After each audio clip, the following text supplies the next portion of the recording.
What do you do when sex starts to feel predictable in your marriage? Now, listen, I know that you love each other, but some of the excitement could have faded.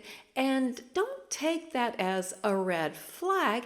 It's actually a sign of growth that you're interested in more. And it doesn't mean that your spouse isn't enough or you have to have something wild and crazy.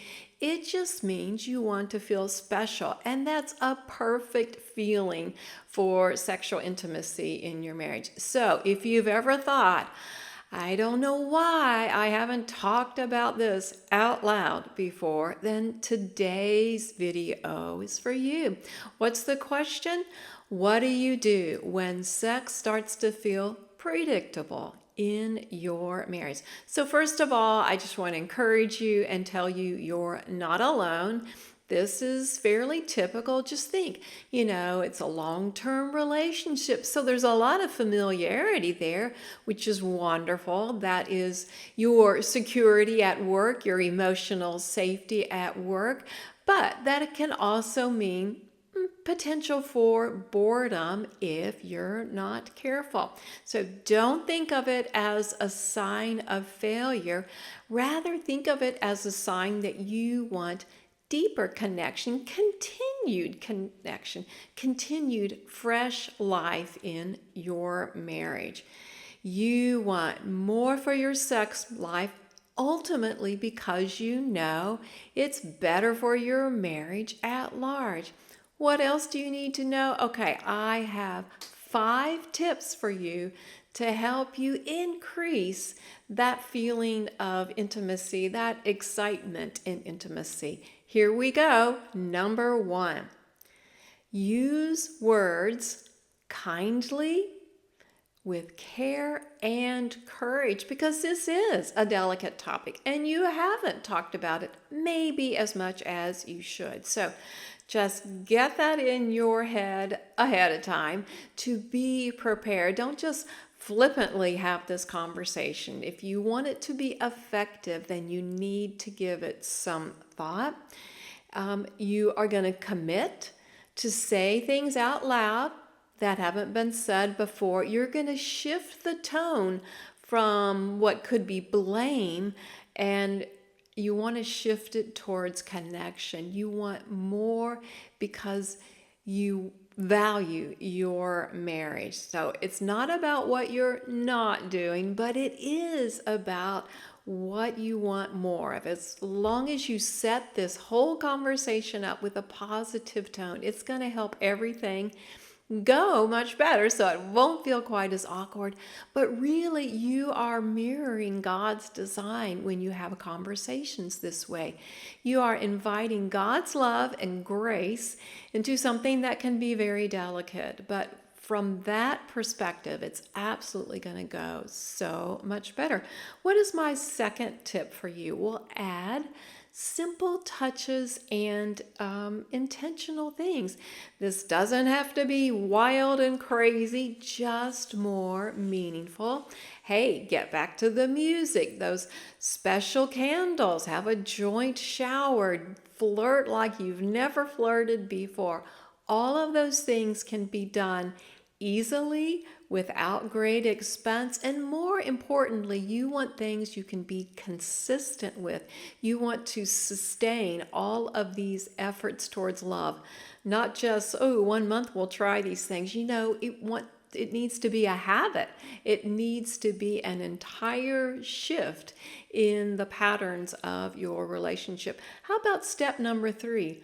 Romance outside of the bedroom. So yes, of course, this is date nights, but at the heart, when you understand that being emotionally pursued spills over to the bedroom, then you'll realize this is a total person experience.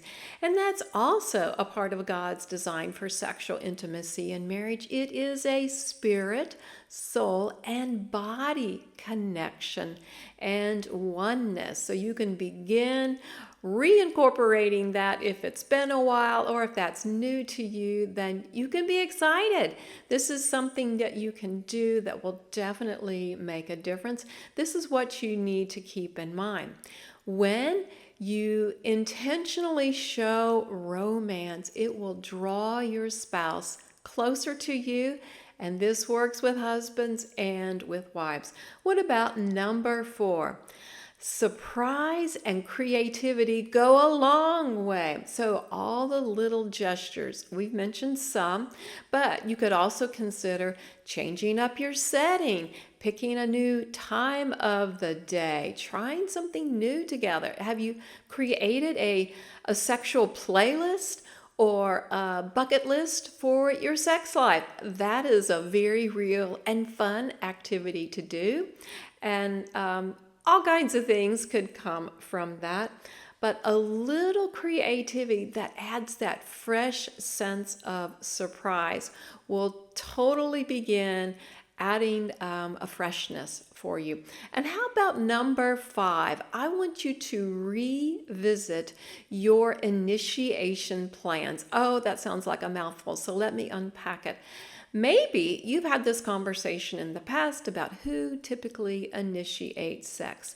Maybe this is something that you've just let slide and you've tried to let spontaneity be the guide. Ooh, that was not a good rhyme because it's not a practice I want you to have.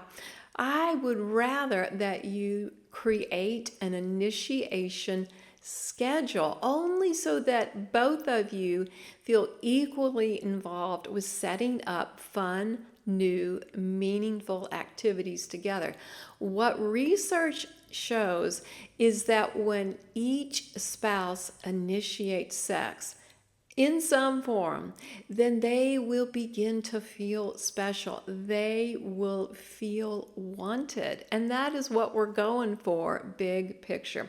So here's some final reminders for you. It's okay to want more. Remember, it's not a poor reflection on you or your spouse. It actually shows you want more for your marriage at large. This is not a focus on what you're lacking, but it is a focus on the potential that you are excited for and anticipating and desiring in your marriage. And last thought, when we speak up, we open the door to more joy, to more playfulness, and to a deeper love. Ooh la la. So I hope that helps. But if you still have some pushback, listen, I wrote 2 books that help couples to talk about sex. And literally the titles are, Why Can't I Talk to Him About Sex? And Why Can't I Talk to Her About Sex? And they are individual books that run you through some prompts, some questions, and what it's going to do is especially to help the wife feel pursued, to help her feel special, and to help the husband not feel confused or frustrated. So these books will get you started, give you some more steps, and I will put those links in the description for you. And as always, thanks so much for joining me. And remember, God's design for a thriving marriage is an intimate connection in spirit, soul, and body.